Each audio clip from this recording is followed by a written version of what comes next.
Just a quick video on our wooden caboose kits that were generally on the railroads between 1906 and 1923.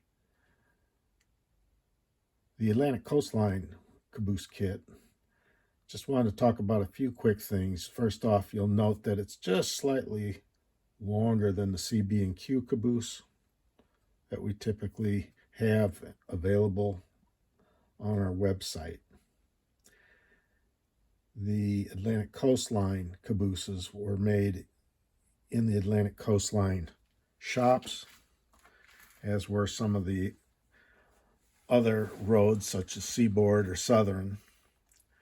And so what I wanted to quickly go over and show fairly common means of putting these together. I want to take this apart.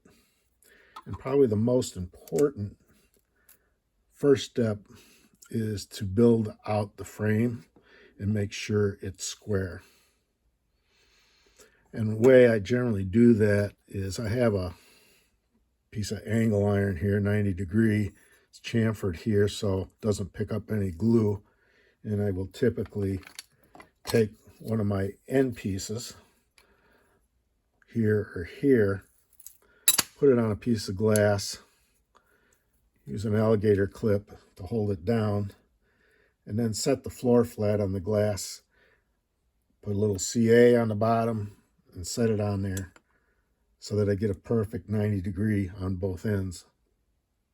Just kind of a quick trick to make things square. And once that glue sets, then you can simply set the roof right in place.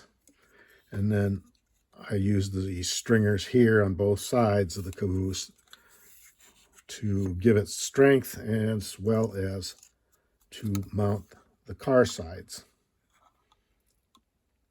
On the CB&Q caboose, the car sides go right up tight against the roof. On this caboose, we bring it down a little bit, and we can put our roof trim in place, and we really want the bottom edge to kind of hide these bolsters, and it brings it down just enough to put our roof trim in place and glue that in.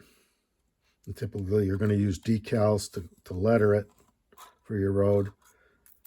I did a quick print and printed the lettering on here just so you could see it, what it would look like when you get it all glued up. And you do that to both sides. Later on, once you're all glued up with your sides, you'll want to take your skins on the ends and you will laminate those on there, put the doors on, and of course on your platforms you're going to glue those on as well. And you're ready to put on details, ladders, couplers, trucks. You'll build a cupola. And that's pretty much the way we go about most models. Now, it is possible to make an initial mistake by taking these sides and gluing them to this edge here, which brings your roof down this thickness of your floor. Probably don't necessarily want to do that. You might discover it too late.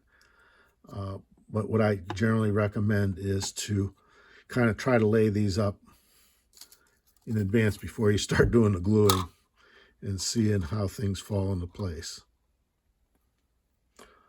Hope that gives you a little tip, and we'll take any questions you may have in the future and do any improvements that you think we need to make on these. So thank you much.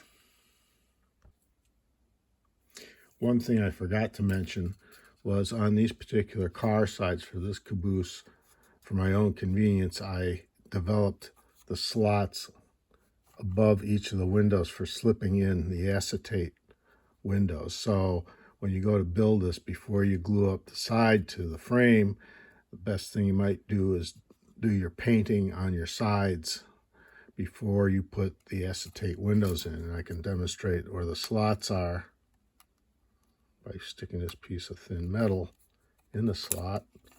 And what it does is it allows you to slide the acetate in and then come along with your window frames and just pop the window frames in, so you have no glue showing if you're trying to mount your window panes with the glue. And here's a piece of acetate, and you can just put it in the slot, slide it down all the way, and you're pretty much ready to go at that point.